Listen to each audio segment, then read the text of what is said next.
RUU Daerah Khusus Jakarta diklaim sebagai usul inisiatif DPR dalam rapat paripurna DPR Selasa kemarin. Tapi rancangan undang-undang ini dikritik karena dinilai mengancam demokrasi. Salah satunya karena meniadakan pemilihan langsung gubernur dan wakil gubernur Jakarta.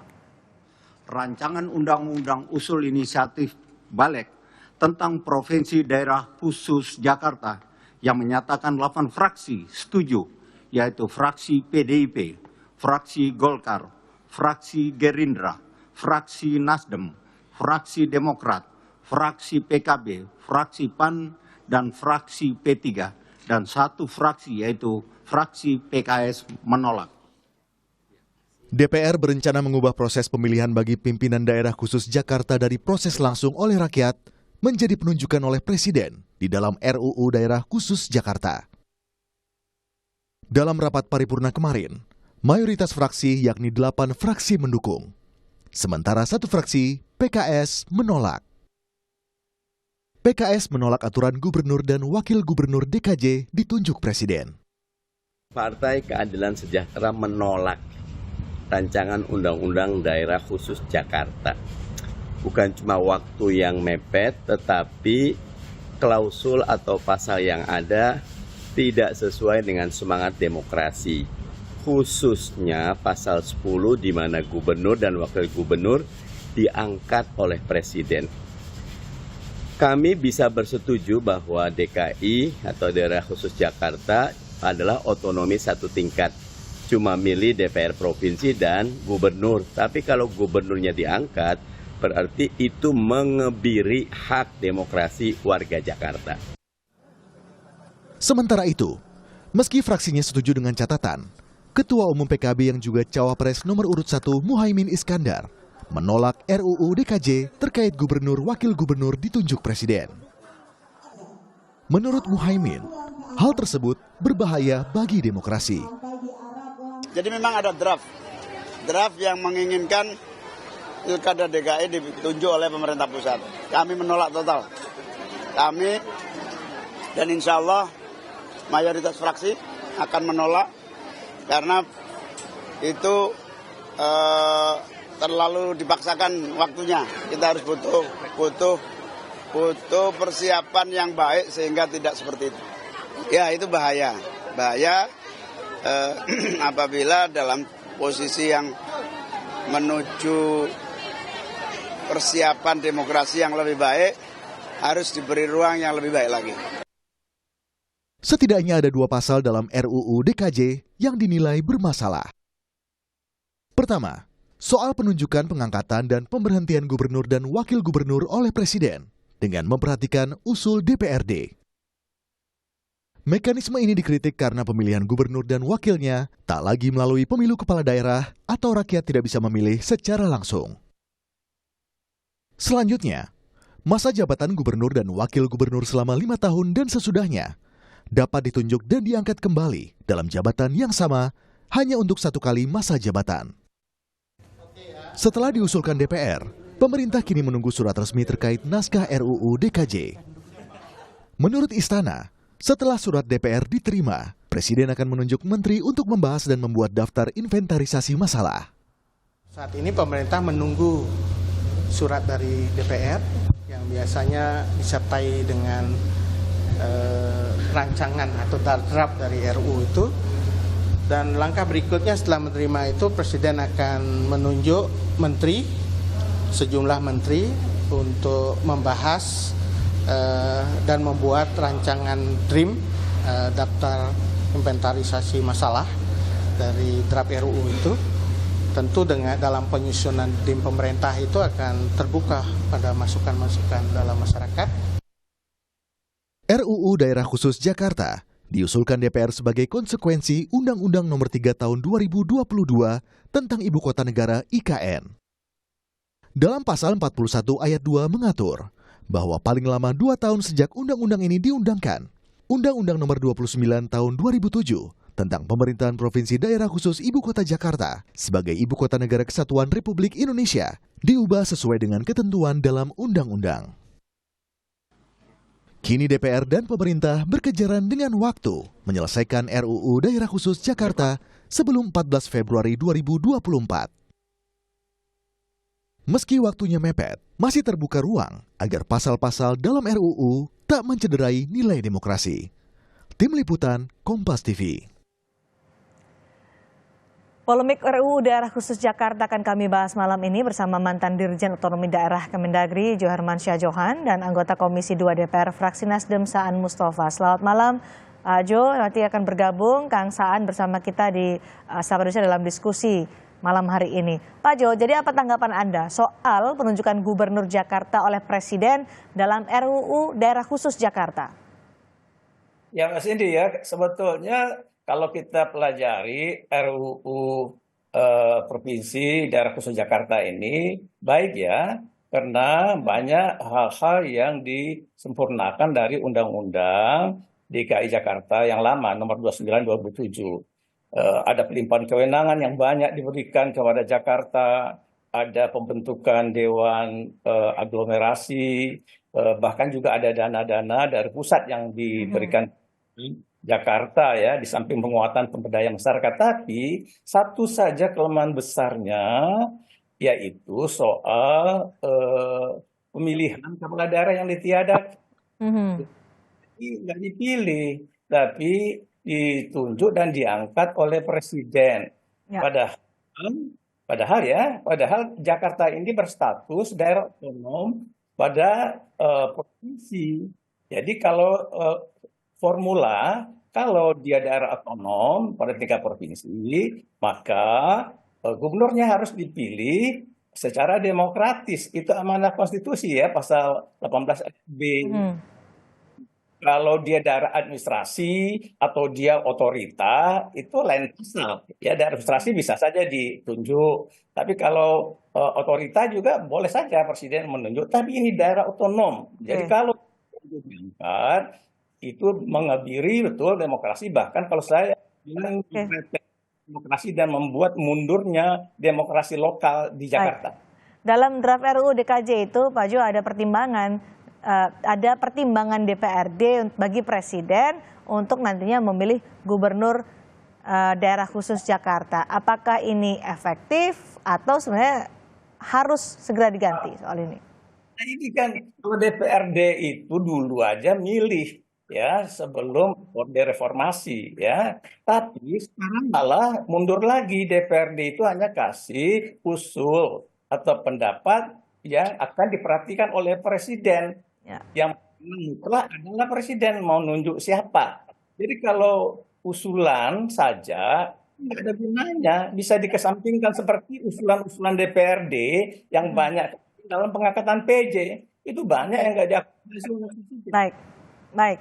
Sudah bergabung bersama kami juga anggota Komisi 2 DPR fraksi Nasdem Saan Mustafa. Nanti saya akan tanyakan apa pendapat Kang Saan soal RUU Daerah Khusus Jakarta. Selamat menunaikan ibadah sholat maghrib bagi Anda yang berada di wilayah DKI Jakarta dan sekitarnya, saudara. Kami kembali membahas soal polemik RUU Daerah Khusus Jakarta bersama mantan Dirjen Otonomi Daerah Kemendagri Joharmansyah Johan dan anggota Komisi 2 DPR fraksi Nasdem Saan Mustafa. Polemik itu menjadi kontroversial karena ada pasal yang menyatakan bahwa gubernur dan wakil gubernur daerah khusus Jakarta ditunjuk, diangkat dan diberhentikan oleh presiden. Kang Saan, kritiknya meniadakan pemilihan gubernur dan wakil gubernur dinilai mengancam demokrasi. Nasdem gimana sikapnya, Kang Saan?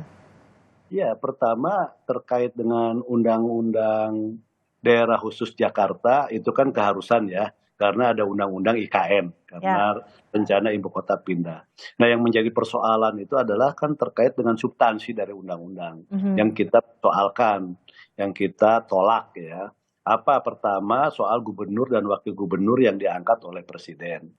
Bahkan hanya mendapatkan masukan nama dari DPR dengan mempertimbangkan usulan-usulan nama dari DPR. Nah ini dari sisi demokrasi ini setback ya. Yang kedua juga ini adalah pengingkaran terhadap kedaulatan rakyat, khususnya kedaulatan rakyat yang ada di DKI. Yang berikutnya juga ini sama dengan mengabaikan apa yang menjadi hak-hak politik warga DKI.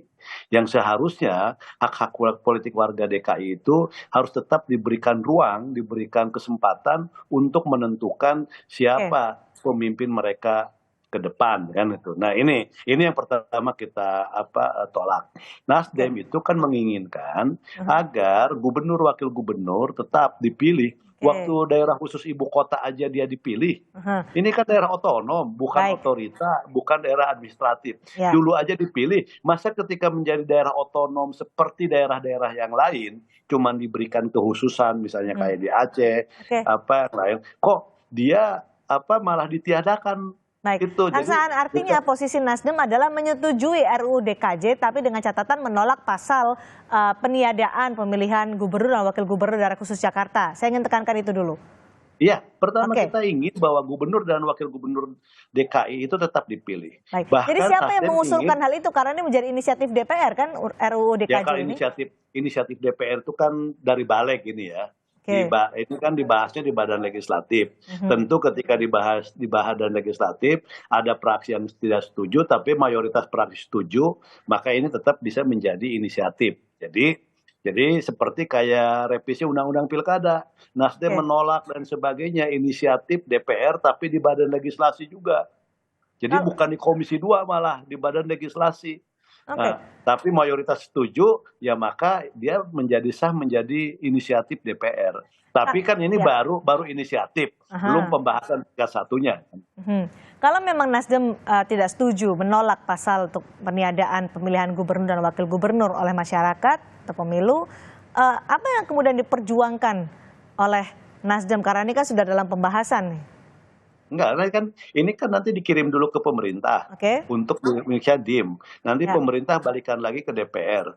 Dan tentu Nasdem dalam kerangka semangat untuk menegakkan demokrasi, semangat untuk menjaga hak-hak politik warga DKI, Nasdem akan mengajak praksi-praksi yang lain dan juga tentu masyarakat yang ada di DKI dan mereka-mereka yang masyarakat sipil peduli demokrasi untuk sama-sama mengawal undang-undang ini. Baik, meskipun Anda tadi menyatakan mayoritas fraksi menyetujui pasal itu. Ini bara inisiatif kan dalam perjalanannya kita tahu kan berubah juga kan. Jadi ketika misalnya kan gini, membuat undang-undang ini juga harus memperhatikan apa yang menjadi aspirasi warga yang akan terkena dampaknya, masyarakat atau rakyat yang terdampaknya. Nah ini kan warga DKI yang akan kena dampaknya. Maka penting untuk mengakomodasi kepentingan warga, rakyat yang ada di DKI. Menurut Anda masih mungkin ini dibatalkan pasal ini? Iya masih mungkin ketika nanti pembahasan. Masih menunggu pembahasan dengan pemerintah, Pak Jo. Mungkinkah dibatalkan pasal yang dianggap mengebiri hak pemilu dari masyarakat Jakarta untuk memilih sendiri pemimpinnya? Kalau saya lihat gini, pemerintah itu kan spiritnya setelah reformasi adalah penguatan otonomi daerah yang seluas-luasnya, tidak melakukan deotonomisasi. Kita misalnya membuat gubernur di Jakarta itu, mengatur gubernur di Jakarta itu ditunjuk diangkat, itu berarti melakukan deotonomisasi. Saya nggak percaya tuh pemerintah mau mengkhianati reformasi. Nah saya yakin nih pemerintah nanti akan menolak pasal yang mengatur soal penunjukan dan pengangkatan itu, Mbak Cindy ya. Jadi, caranya bagaimana ketika dibahas nanti bersama pemerintah tidak setuju. Dan kalau pemerintah tidak setuju, DPR tidak setuju, bisa deadlock itu. Dan undang-undang tidak bisa ditetapkan. Begitu. Anda yakin pemerintah tidak akan menyetujui soal pasal ini?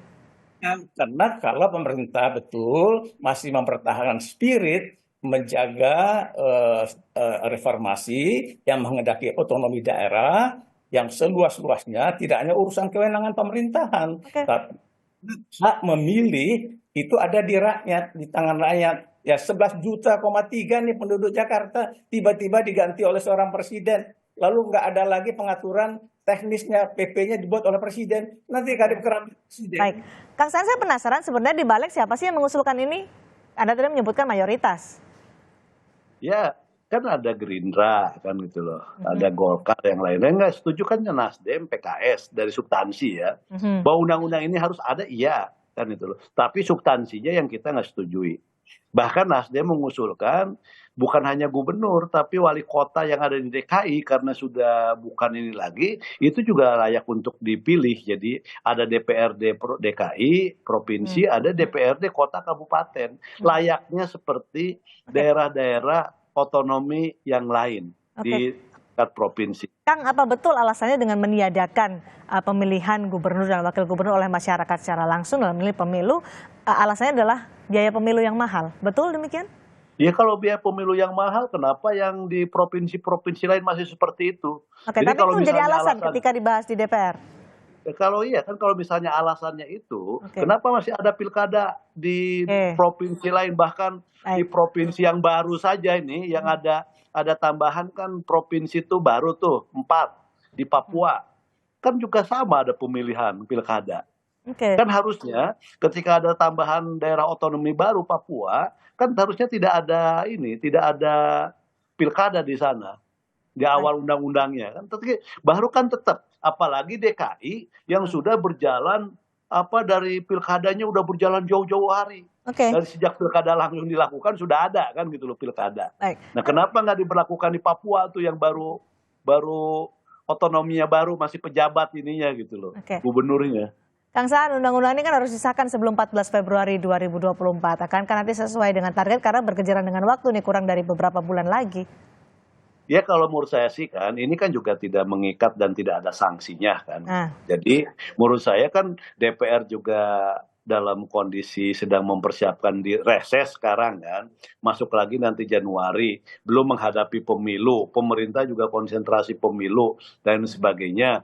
Ya sebaiknya yang namanya pembahasan itu pasca pemilu kan jauh akan lebih penting, lebih baik lah kan gitu, karena nanti kan orang juga sudah selesai pemilu kan gitu. Jadi punya banyak kesempatan, waktu dan konsentrasi yang jauh lebih baik dibandingkan dipaksakan di tengah-tengah situasi semua orang sedang fokus ke pemilu. Pemerintah juga fokus ke pemilu, DPR fokus ke pemilu, dan lain sebagainya. Oke, Pak Jo, jadi tanggal 14 Februari, sebelum 14 Februari harus disahkan, apakah ini harus disahkan atau Anda punya pendapat lain soal RUU DKJ ini? Karena lebih baik kita bahas dengan cukup detail dan rinci dengan alasan-alasan yang cukup kuat ya. Populasi, suara masyarakat, libatkan publik, beri partisipasi bermakna, meaningful participation. Jadi undang-undang ini dia menjadi undang-undang yang betul-betul dapat diterima dan sesuai dengan kehendak masyarakat di Jakarta. Khususnya karena itu tidak usah dikejar, diburu-buru. 14 Februari itu toh juga tidak ada sanksi dalam undang-undang tentang keterlambatan dari 2 tahun. Itu akan lebih baik dikerjakan oleh kawan-kawan di DPR bersama pemerintah. Karena mereka kan sibuk tuh ngurusin pemerintah juga fokus untuk ngurusin pemilu. Biasanya quorum nggak tercapai itu dari yang saya ketahui ya. Sehingga tidak akan bisa lahir suatu perumusan dan undang-undang daerah khusus Jakarta yang baik. Meskipun tadi di awal Kang Saan menyatakan bahwa undang-undang ini ada sebagai konsekuensi dari undang-undang IKN gitu, Pak Jo. Ya kan amanahnya kan 2 tahun tadi. Ya. Nah sekarang kan karena kita ada anggota dewan maju lagi, sibuk ngurus pencalonan, pemerintah juga sibuk menjaga, memfasilitasi pilpres, maka tidak apa delay sedikit lah, nggak apa-apa. Apa yang harus dilakukan, diperhatikan supaya RUU DKJ ini bisa ideal? Karena saat ini kan banyak sekali protesnya terkait dengan tadi peniadaan pemilihan gubernur, wakil gubernur, dianggap juga tidak mendengarkan atau tidak melibatkan masyarakat soal perumusan RUU DKJ ini. Ya, gini, dalam mekanisme pembuatan undang-undang itu kan nanti harus diawali dengan public hearing ya. Jadi ada nanti public hearing, masukan dari para ahli, public hearing itu kan dari masyarakat yang akan terdampak. Jadi mekanisme ini harus ditempuh. Sama ketika misalnya DPR membuat undang-undang terkait IKN juga kan melakukan berbagai upaya public hearing, datang ke masyarakat, ke kampus, ke mana, ahli, itu semua harus ditempuh. Nah, dan public hearing itu bukan hanya aspek prosedural semata, tapi juga memang harus didengar masukan-masukan dari mereka semua. Nah, saya ingin supaya undang-undang ini ideal dan juga tidak mengabaikan apa yang menjadi hak-hak politik rakyat yang ada di DKI, public hearing dan juga mendengarkan masukan dari ahli dan sebagainya itu tetap menjadi penting dan harus dilakukan. Pak Jo, dengan pertanyaan yang sama, bagaimana atau apa yang harus dilakukan supaya undang-undang ini ideal dan tidak mengkhianati reformasi dan demokrasi ya? Jadi harus mendengar dan melibatkan publik dalam pembuatan undang-undang ini secara luas.